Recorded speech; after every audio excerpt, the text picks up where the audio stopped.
Whenever you think of a car with CNG as an optional fuel source, I think I know which image comes to your mind. Oh, hell no, man. What the fuck? Yeah.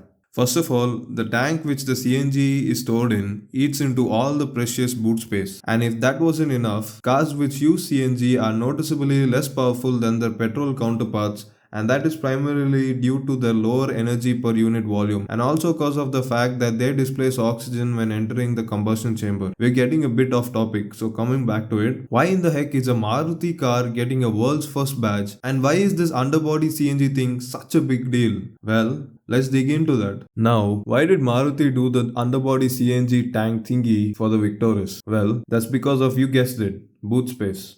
Wasn't so hard, was it?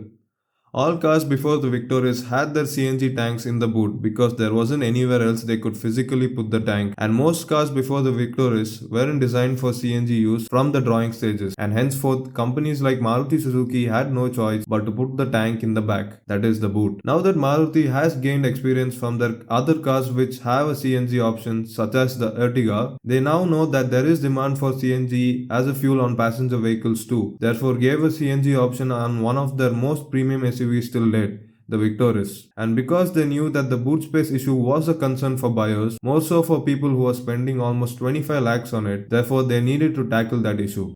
Coming on to how Maruti solved that issue, well, they did that by basically placing the cylinder beneath the monocoque chassis of the car. Now, what they've done is they have eliminated the spare wheel from the car, and this time they have an excuse for it.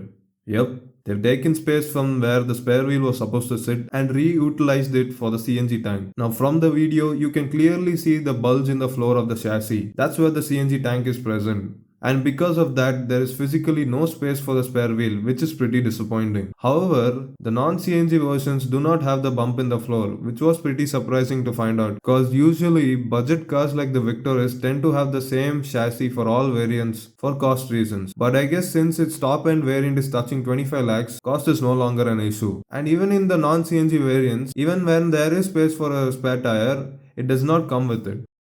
Oh, come on, Maruti.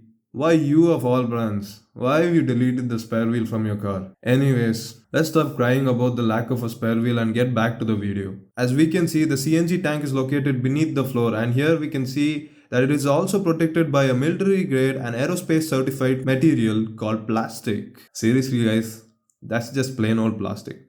God alone knows what's gonna happen if you hit a rock or something, considering that the CNG tank looks to be the lowest point of the car, and that is from my eye. Actually, I'm in the wrong here, because Maruti have given a cutoff valve for the tank. God forbid if the CNG tank goes kaboom. Once it does go kaboom, you can go underneath of the car and shut it off with your bare hands, which will be pretty interesting to say the least. At least you'll look like a hero while doing it, I guess.